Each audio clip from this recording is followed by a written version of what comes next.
Assalamualaikum warahmatullahi wabarakatuh. Waalaikumsalam warahmatullahi wabarakatuh. Innal hamdalillah nahmaduhu wa nasta'inuhu wa nastaghfiruh wa na'udzu billahi min shururi anfusina wa sayyiati a'malina. May yahdihillahu fala mudilla lahu wa may yudlil fala hadiya lahu. Asyhadu an la ilaha illallah wahdahu la syarika lahu wa anna Muhammadan 'abduhu wa rasuluhu la nabiyya ba'dah. Allahumma salli wa sallim wa barik ala Muhammad wa ala alihi wa ashabihi ajma'in wa man tabi'ahum bi ihsan ila yaumiddin, amma ba'd. Ya ayyuhalladzina amanu taqullaha haqqa tuqatih wa la tamutunna illa wa antum muslimun. Ma'asyiral muslimin wal muslimat rahimani wa rahimakumullah. Alhamdulillah, semoga Allah Subhanahu wa ta'ala senantiasa melimpahkan barokahnya bagi kita, mencurahkan rahmat dan hidayahnya untuk kita semua. InsyaAllah semoga kita menjadi hamba-hamba yang muttaqin, dengan kesungguhan kita mencari ilmu Allah, dengan kesungguhan kita, keteguhan kita dalam taat menjalankan aturan Allah. Semoga kita menjadi hamba-hamba yang muttaqin. Salawat serta salam semoga terlimpahkan, tercurahkan kepada Rasulullah SAW. Semoga tercurah kepada seluruh keluarga, sahabat, dan seluruh pengikutnya hingga yaumil akhir. Bulan lalu kita membahas tentang menjual diri kepada Allah. Dan mutlak tidak ada makhluk yang namanya manusia kecuali wajib menjual dirinya kepada Allah. Yang tidak mau menjual dirinya kepada Allah, mereka yang rugi. Yang mau menjual dengan ikhlas kepada Allah, mereka yang beruntung. Bagaimana bentuk menjual diri itu kepada Allah? Penuhi segala panggilannya. Allah Subhanahu wa ta'ala berfirman di dalam surat Al-Anfal, surat 8, ayat yang ke-24. Ketika orang-orang yang beriman telah merasa dirinya telah dibeli oleh Allah karena menjual kepada Allah, maka disuruh oleh Allah, ya ayyuhalladzina amanu stajibu lillahi walirrasuli idza ta'akum lima yuhyikum wa'lamu anna Allaha yahulu bainal mar'i wa qalbihi wa annahu ilaihi tuhsyarun.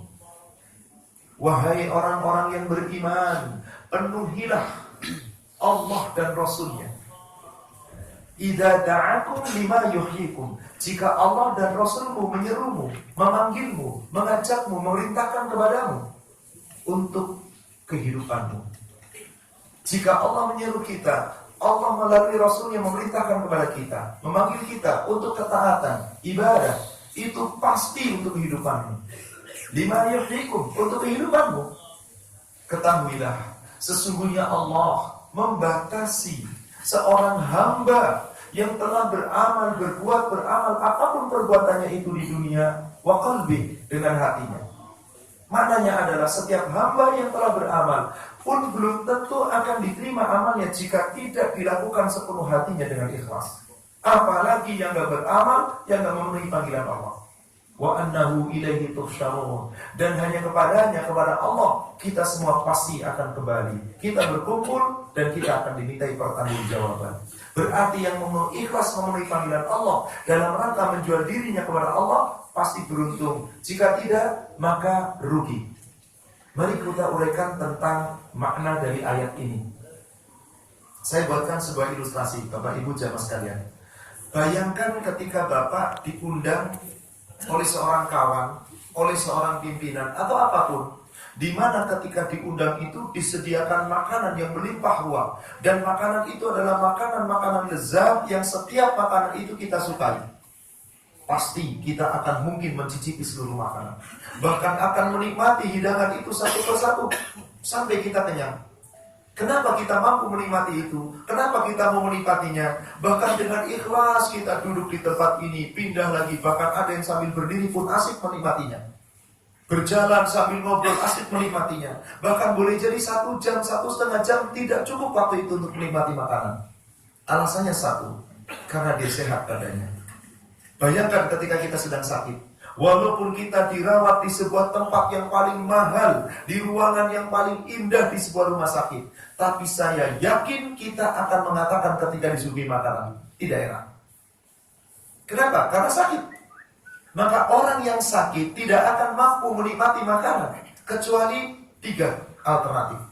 Yang pertama, dia menolak mentah-mentah makanan itu. Kedua, dia menerima makanan itu tapi karena dipaksa. Ketiga, dia harus lakukan, dia tetap makan walaupun tidak nikmat karena dia butuh makanan.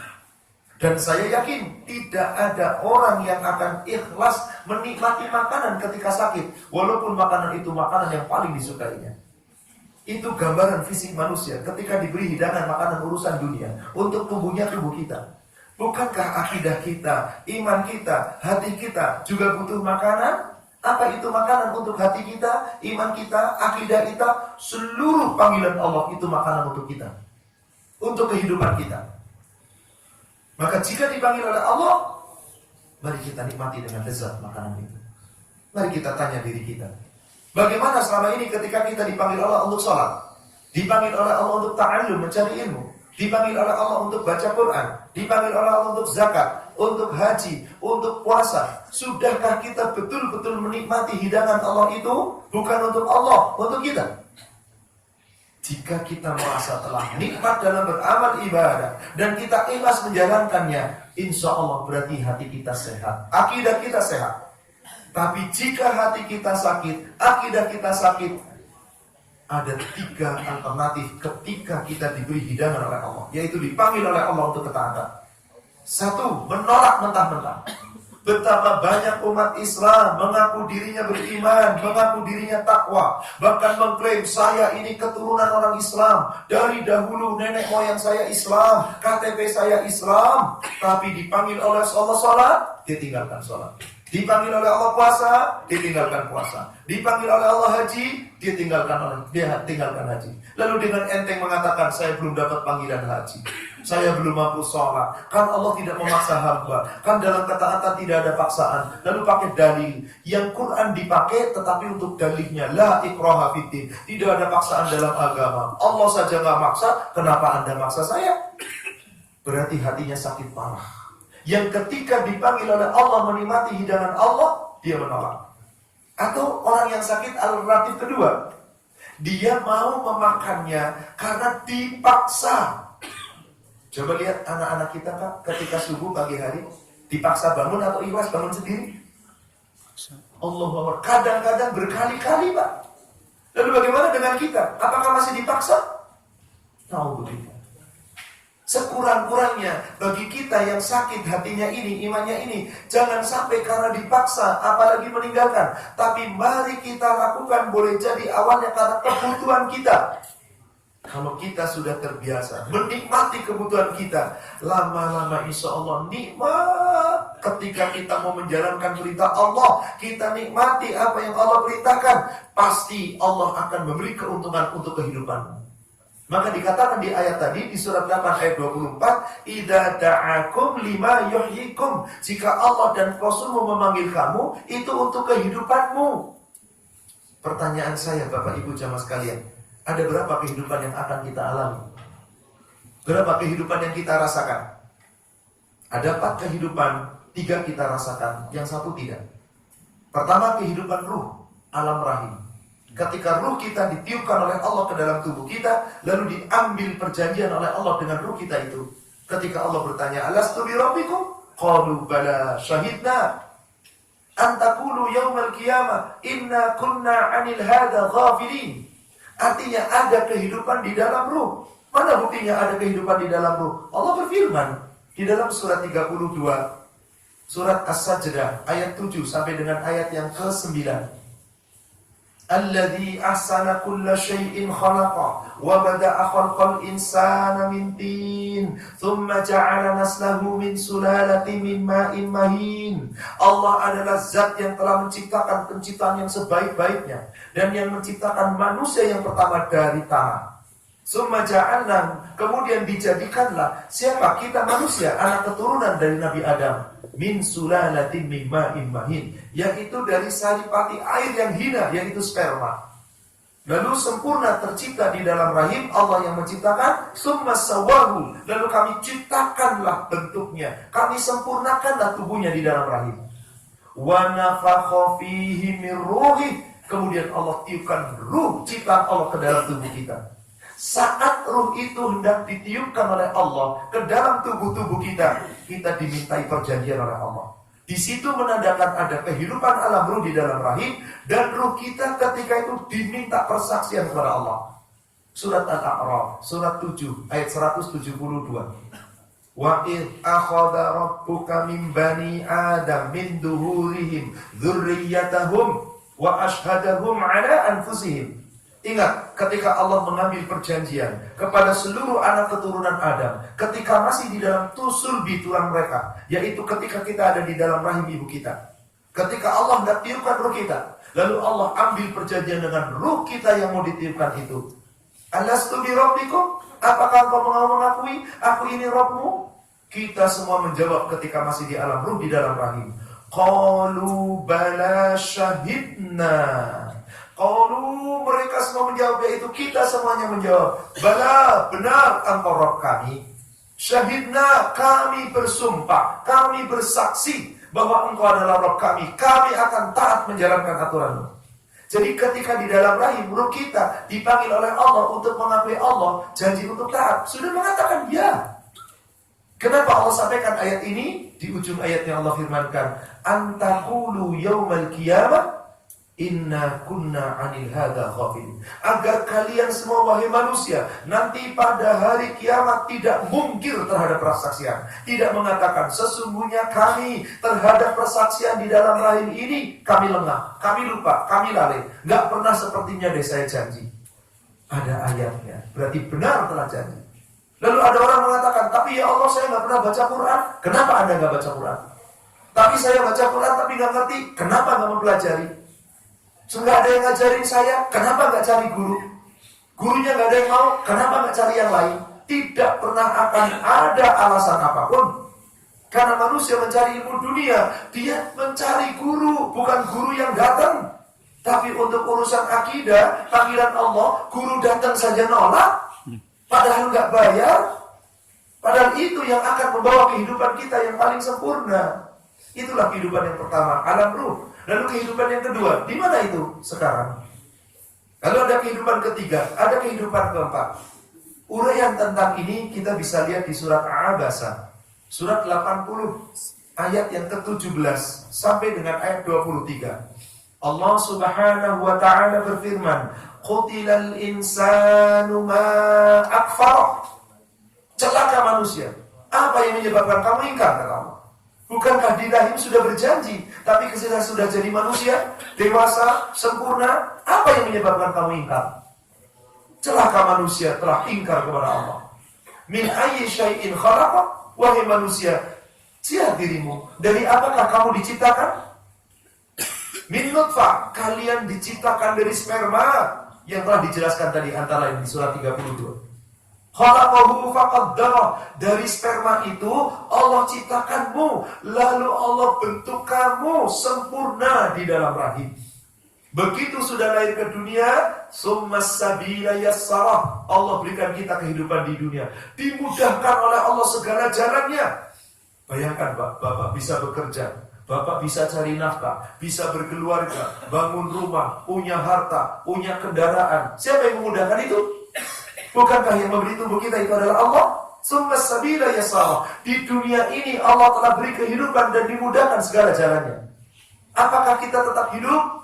Kehidupan berikutnya disebutkan, summa amatahu fa'aqbara. Kemudian kamu pasti akan mati dan pasti kamu akan dikuburkan. Berarti ada kehidupan ketiga, alam kubur. Lalu adakah kehidupan yang lain?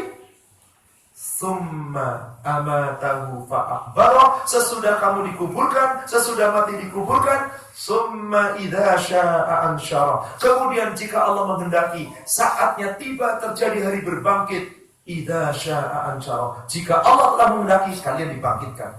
Kehidupan abadi di yaumil kiamat. Lalu apa yang sudah kita lakukan di dunia? Allah firmankan di ayat ke-23-nya. Ketika ketika Allah telah mengatakan tsumma idza syaa'a ansyara kalla lamma yaqdi ma amara. Sekali-kali tidak, wahai manusia. Bahkan sungguh kamu wahai manusia masih banyak meninggalkan perintah-perintah. Silakan bapak-bapak, ibu-ibu, cermin diri kita. Lebih banyak mana kita jalankan perintah Allah atau durhaka kepada Allah? Lebih banyak mana kita mengikuti hawa nafsu kita dalam usaha mencari dunia dengan ketaatan memenuhi panggilan Allah? Silakan, tidak perlu dijawab, resapi hati kita. Jika kita memang menjual diri kita kepada Allah, apapun panggilan Allah, idza da'akum lima yuhyikum, jika Allah memanggilmu untuk kehidupanmu, penuhi panggilan Allah. Dan Allah memberikan kepada kita, memanggil kita, itu bukan hanya untuk kehidupan dunia. Kehidupan dunia ini adalah bekal untuk perjalanan di kubur. Perjalanan kubur kita itu penentu apakah nikmat atau tidak di akhirat. Menurut manusia, kebanyakan, mana yang lebih baik? Pasti mengatakan dunia. Mungkin lisan mengatakan akhirat lebih baik. Tapi kebanyakan manusia, dia berlaku curang ketika menyikapi perintah Allah dalam urusan akhirat dibanding perintah Allah dalam urusan dunia. Karena manusia mengatakan, tapi kan kita hidup sekali di dunia. Lalu untuk apa kita di dunia? Seakan-akan boleh bersuka cita di dunia. Lalu dia telah berbuat apapun di dunia. Lalu dia tinggalkan aturan Allah.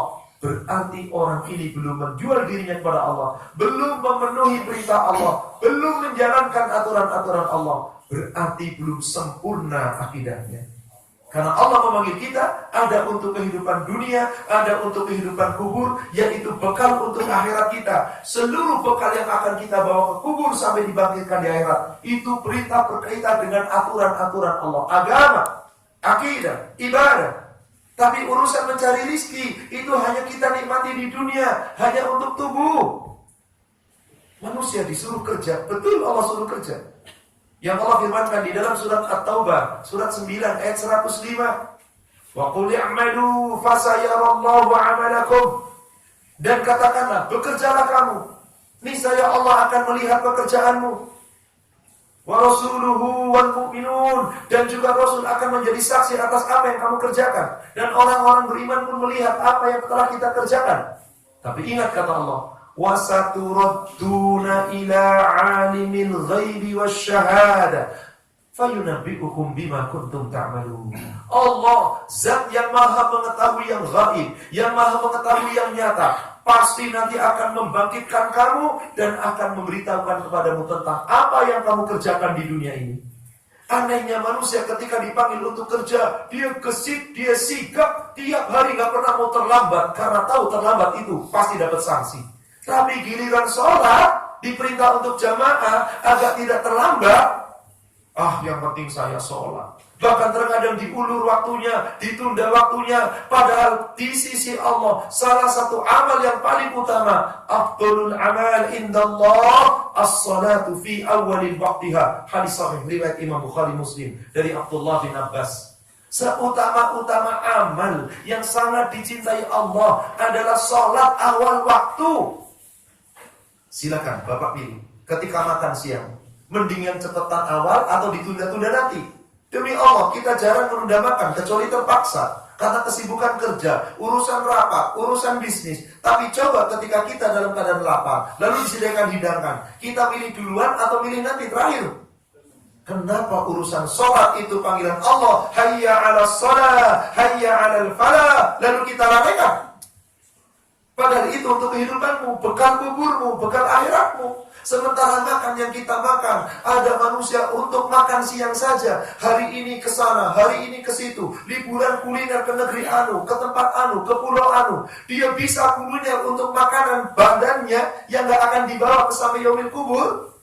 Giliran makanan-makanan hati, untuk ilmu, untuk ibadah, untuk ta'alum, untuk taat kepada Allah. Tidak ada manusia yang mau kuliner. Dia nyari ilmu terbatas di situ, bahkan merasa kalau sudah satu guru, ya sudah, ini guru saya. Padahal ilmu bisa dari bermacam-macam. Ilmu harus kita gali. Di mana ilmu itu kita harusnya mencari kemana-mana. Semampu kita tentunya, tapi jangan lupa bahwa ilmu yang paling utama adalah ilmu yang dari Allah, Al-Quran, As-Sunnah. Maka dimanapun kita mendapatkan, itu dia sumbernya, itu dia dalilnya, pasti kita akan selamat. Maka orang-orang yang dengan ringan, dengan ikhlas menerima panggilan Allah, memenuhi perintah Allah dalam bentuk apapun, semua perintah dalam ibadah itu panggilan Allah. Salat, hayya 'ala salat, panggilan Allah. Ya ayyuhalladzina amanu atiiullah wa atiiur rasul. Taati Allah, taati Rasul, panggilan Allah. Aqimus shalah wa atuz zakat, dirikan salat, tunaikan zakat, panggilan Allah. Ya ayyuhalladzina amanu, wahai orang-orang yang beriman, kutiba alaikumusiyam kama kutiba 'alal ladzina min qablikum la'allakum tattaqun. Puasa, panggilan Allah. Bagaimana dengan haji? Manusia mengira haji itu panggilan manusia. Maka ada manusia yang gak punya niat di dalam hatinya, merasa belum dipanggil oleh Allah, lalu dia sesungguhnya sudah mampu tapi enggan dipanggil oleh Allah. Dia dengan enak mengatakan, tolong panggil saya nanti di Arafah, tolong panggil saya di depan Ka'bah, tolong panggil saya di Mina, tolong panggil saya di tempat-tempat yang afdol. Kenapa? Supaya saya juga bisa haji kayak Anda. Anda sudah mampu tapi belum mau memenuhi panggilan Allah. Padahal haji adalah panggilan Allah. Allah Subhanahu wa ta'ala berfirman di dalam surat Al-Hajj, surat 22 ayat yang ke-27, wa adzin fin nasi bil hajj, dan panggillah manusia, serulah manusia untuk menjalankan ibadah haji. Maka orang yang yakin imannya, yang merasa itu panggilan Allah, ya'tu karijalan wa ala kulli dhamir ya'tina min kulli fajjin 'amiq. Mereka akan datang berbondong-bondong memenuhi panggilan Allah itu, walaupun dia harus berjalan kaki atau walaupun dia hanya mengendarai unta yang kurus. Dia datang memenuhi panggilan Allah, datang dari segala penjuru yang sangat jauh. Ayat ini menggambarkan haji bukan panggilan manusia, panggilan Allah. Sesungguhnya ini tergantung hati kita, apakah niat atau tidak. Betapa banyak orang yang menyepelekan panggilan Allah dalam urusan haji. Padahal ada risiko yang sangat berat, di mana ketika Allah firmankan di dalam surat Ali Imran, surat 3 ayat ke-96 dan 97 tentang ibadah haji. Di ayat yang ke-97-nya Allah berfirman, di ujung ayatnya dikatakan, walillahi 'alan nasi hajjul bait man istata'a ilaihi sabila. Dan di antara kewajiban Allah yang Allah bebankan kepada manusia adalah manusia menjalankan perintah Allah, penuhi panggilan Allah, laksanakan ibadah haji. Siapa yang mampu? Berarti panggilan haji itu khusus bagi yang mampu. Yang tidak, Allah bebaskan. Bagaimana jika sudah mampu gak mau memenuhi panggilan Allah? Wa man kafara fa innallaha ghaniyyun 'anil 'alamin. Siapa yang mengingkari panggilan Allah, ingkar terhadap perintahnya, Allah Maha Kaya atas semesta alam. Allah gak pernah butuh kita. Lalu apa risikonya? Orang yang dipanggil oleh Allah untuk haji, lalu gak mau memenuhi. Sebuah hadis qudsi yang diriwayatkan oleh Imam At-Tabarani di dalam kitab Al-Awsat dari Abu Ya'la, bersumber dari Abu Darda. Rasulullah SAW telah bersabda, qala Allah Ta'ala, Allah Subhanahu wa Ta'ala berfirman, inna 'abdan ashahtu lahu badanahu wa awsa'tu lahu fir rizq thumma lam yafid alayya ba'da arba'ati a'wam la mahrum. Sungguh hambaku yang telah aku berikan sehat badannya, aku cukupkan rizkinya. Sehat badan, rizki cukup, bisa haji, mampu. Summa lam yafid alayya ba'da arba'ati a'wam. Kemudian mereka tidak mau memenuhi panggilanku untuk memenuhi ibadah haji. 4 tahun lamanya ditunda, padahal sudah mampu. La mahrum, haram karuniaku, kata Allah. Anda yang tidak memenuhi panggilan Allah tentang haji, boleh jadi karena sibuk urusan kerjaan, naik pangkat, karena bisnis, karena ini, dan dengan enteng mengatakan, saya belum ada waktu lapang, ini tuntutan kerjaan, ini saya lagi dipromosikan jabatan, ini bisnis saya harus ini, itu, dan seterusnya. Lalu dia tinggalkan panggilan Allah, ambil dunia yang kamu miliki. Allah mengancam, la mahrum, haram karunianya. Sampai Rasulullah mengatakan, jika ada orang sudah 4 tahun gak mau haji lalu mati, qadarullah mati, tanpa pernah mau berniat dan melaksanakannya, betul-betul tanpa ada halangan, kecuali halangan kuota seperti di negara kita. Yang terpenting kita sudah buktikan keluar untuk membayar ONH. Jangan nantilah kita bayar sekarang juga berangkatnya 10 tahun lagi, ntar aja sekalian. Kapan Anda bisa berangkat kalau belum punya niat? Kata Rasulullah, jika mati bagaimana? Aku tidak tahu, kata Rasulullah. Apakah dia mati dalam keadaan Nasrani, Yahudi, Majusi, atau mereka mati dalam keadaan kafir? Rasul tidak mengatakan mati dalam Islam, walaupun dia mengaku Islam. Padahal Allah perintahkan kepada kita, wala tamutunna illa wa antum muslimun. Jangan kalian mati kecuali dalam keadaan muslim, tunduk berserah diri hanya kepada Allah. Maka jika disuruh Allah, disuruh Rasul, hayo kita penuhi. Itu bukti ketaatan pada Allah. Karena kita selalu mendengar bahwa Allah memanggil kita. Surat 8, surat Al-Anfal, di ayat sebelumnya, di ayat 21, Allah subhanahu wa ta'ala berfirman, Ya ayyuhalladzina amanu ati'ullaha wa rasulihi. Wahai orang yang beriman, taati Allah, taati Rasul.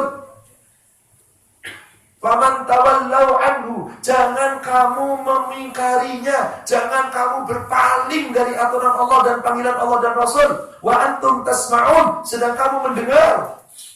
Coba Pak, Bapak kerja, dipanggil oleh atasan, tolong kamu sini, walaupun cuma lewat telepon. Tahu atasan Bapak memanggil, kira-kira langsung didatangi enggak Pak? Walaupun ruangannya mungkin jaraknya 200 meter, langsung datang apa enggak Pak? Saya yakin langsung datang Pak. Telat 5 menit, dimarahin apa enggak? Kemana aja kamu? Harusnya dari tadi, maaf Pak, alasan aja, pasti ditegur. Besoknya telat 10 menit, lebih dahsyat tegurannya. Telat 1 jam, saya rasa 3 kali dipecat Pak. Bagaimana ketika kita dipanggil Allah untuk salat, untuk zakat, untuk haji, untuk yang lain-lain, kita suka menunda-nunda dengan enteng mengatakan, tapi kan, yang penting kan, padahal kita itu dulunya cuma sperma, kata Allah. Kenapa Anda membantah ketika telah dewasa? Sampai Allah sebutkan di dalam surat 16, surat An-Nahl, ayat yang keempat. Khalaqal insana min nutfah. Sungguh manusia telah diciptakan oleh Allah dari sperma. Wa idza huwa khasimun mubin. Tiba-tiba ketika telah sempurna, menjadi manusia yang sempurna, manusia menjadi makhluk yang paling banyak membantah. Na'udzubillah. Sampai berfirman seperti itu Allah. Maknanya apa? Betul manusia itu banyak ngeyelnya kepada Allah. Padahal panggilan Allah, aturan Allah, ayat Allah diulang.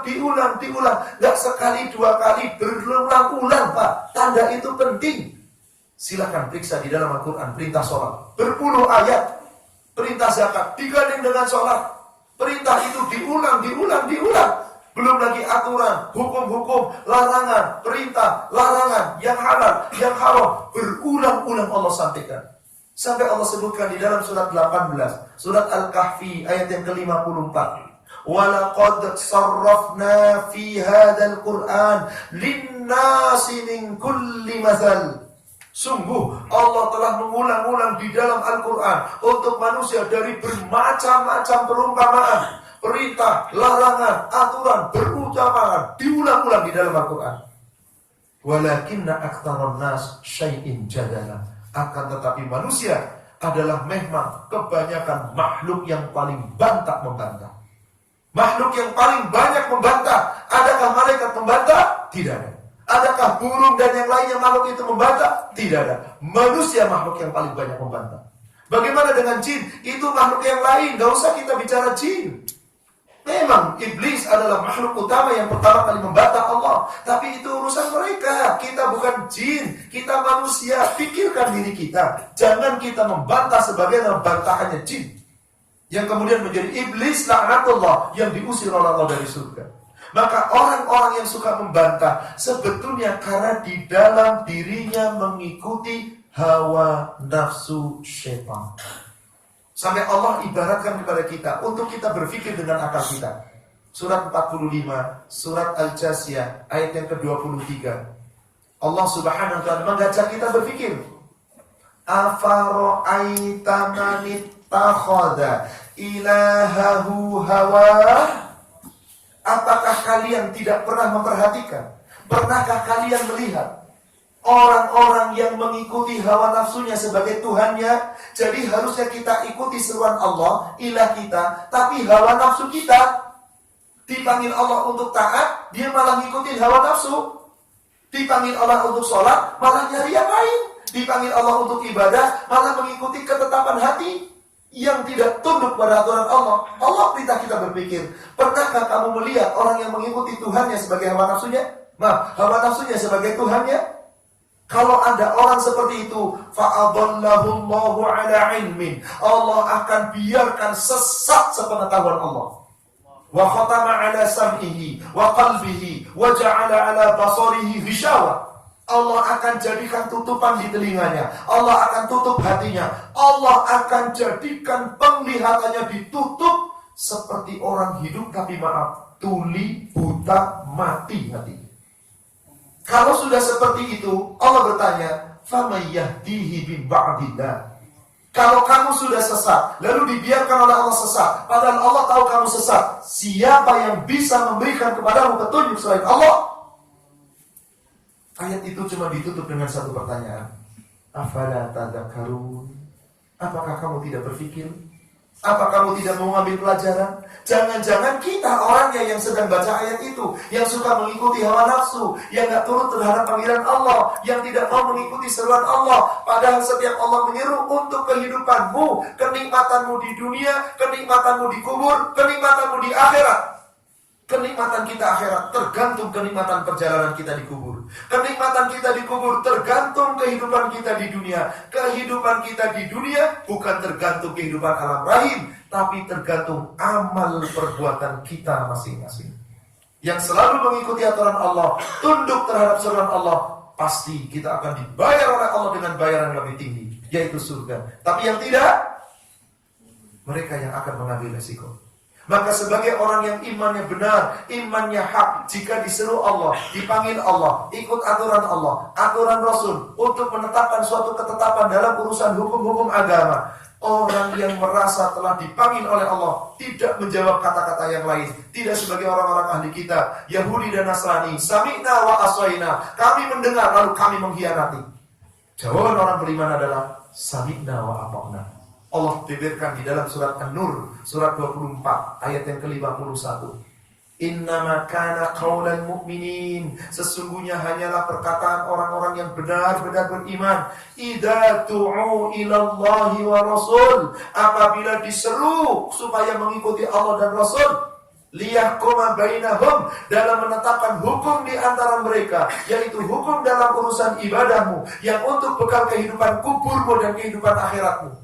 Ayyakul sami'na wa ata'na. Satu jawaban, kami mendengar, kami mentaati. Faulaika humul muflihun, maka mereka itulah orang-orang yang beruntung. Betapa banyak umat Islam ketika dipanggil oleh Allah, hayya 'ala sholat, jawab saja tidak.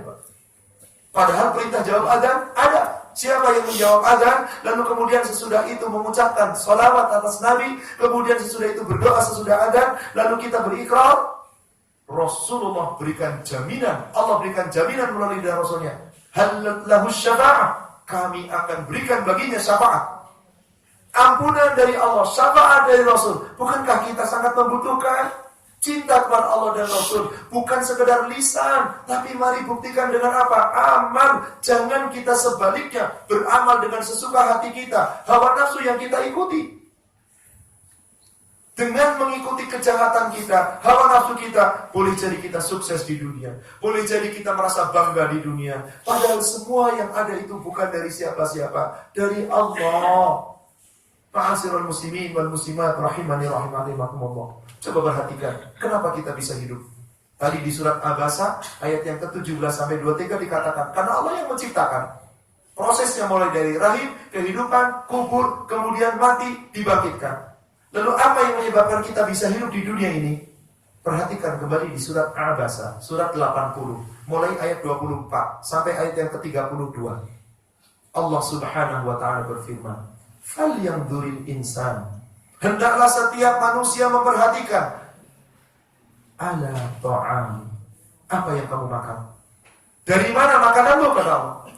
Anna sababnal ma'a sabba. Allah yang telah menurunkan air hujan dari langit dengan curahan yang sangat deras. Bayangkan, tanpa ada air bisa apa kita? Justru dari air kata Allah, "Tsumma syaqqaqnal arda syaqqa." Kemudian kami belah bumi sebagai belahan yang sempurna. Artinya dengan air Allah belah bumi menjadi subur. Bumi itu kemudian menjadi subur. Ketika ditanam pasti akan tumbuh. Maka dari bumi yang subur, wa ambatna fiha habban. Allah tumbuhkan dari bumi itu biji-bijian.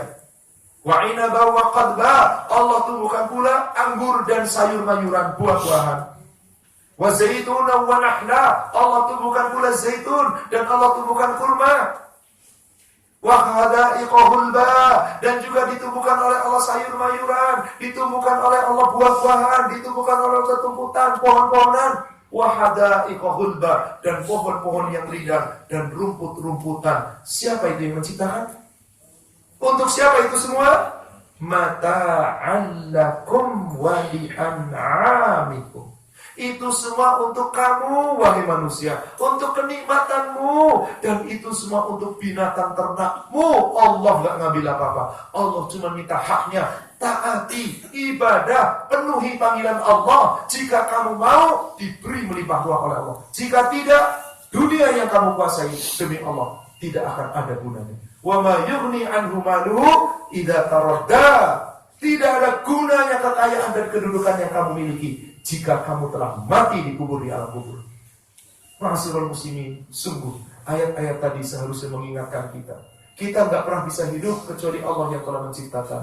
Kita nggak bisa tumbuh kecuali Allah yang telah memberikan rezeki. Allah yang memberikan makanan, semua untuk kita. Maka orang-orang yang benar, yang taat adalah yang apabila dipanggil oleh Allah, dia hanya menjawab dengan ucapan sami'na wa ata'na. Pelihara Allah berarti kita selalu mentaati Allah. Pasti Allah menjaga kita. Saya tutup dengan sebuah hadis yang diriwayatkan oleh Imam At-Tirmizi. Hadis ini hadis hasan sahih dari sahabat yang bernama Abdullah bin Abbas. Kuntu khalfan Nabi sallallahu alaihi wasallam yawman. Tsumma qala. Aku pada suatu hari membonceng Nabi di belakang unta Nabi sallallahu alaihi wasallam. Kemudian Nabi bersabda, berwasiat kepadaku, "Ya ghulam, ihfadillah yahfadka." Wahai anak muda, jagalah Allah. Pasti Allah menjaga. Apa itu bukti menjaga Allah? Setiap seruan Allah, setiap perintah Allah, aturan Allah, hukum Allah, larangan Allah, lakukan dengan sepenuh hati kita. Itu hidangan dari Allah. Pasti Allah menjaga kita. Ihfadillah tajidhu tujahaka. Jagalah Allah, pasti Allah akan selalu membelamu dan di hadapanmu. Idza sa'alta fas'alillah. Jika kamu meminta, mintalah kepada Allah. Wa idza sta'anta fasta'in billah. Jika kamu meminta pertolongan, mintalah pertolongan kepada Allah. Wasta'inu bis-sabri was-salah. Innallaha ma'as-sabirin. Mintalah pertolongan selalu kepada Allah dengan kesabaran kita, selalu salat kita, tunduk kepada aturan Allah. Insya Allah, Allah akan menyertai orang-orang yang sabar. Sabar dalam menjalankan perintah, sabar dalam menjauhi larangan, sabar dalam memenuhi panggilan, sabar dalam menjalankan hukum-hukum syariat-syariat sesuai dengan ketetapan Allah dan Rasul. Insya Allah, semoga kita menjadi hamba-hamba yang muttaqin. Amin ya rabbal alamin. Demikian kajian kita. Semoga kajian hari ini menyempurnakan kajian bulan yang lalu. Dan semoga kita betul-betul menjadi orang-orang yang menjual diri kita hanya kepada Allah. Tidak ada pilihan lain kecuali hanya kepada Allah. Dan semoga kita selalu bukan hanya mendengar panggilan Allah, tetapi mendengar dan mentaati. Wallahu a'lam. Billahi taufiq. Mari kita tutup dengan doa kafaratul majlis. Subhanaka Allahumma wa bihamdik, asyhadu an la ilaha illa anta, astaghfiruka wa atubu ilaik. Billahi taufiq. Assalamualaikum warahmatullahi wabarakatuh.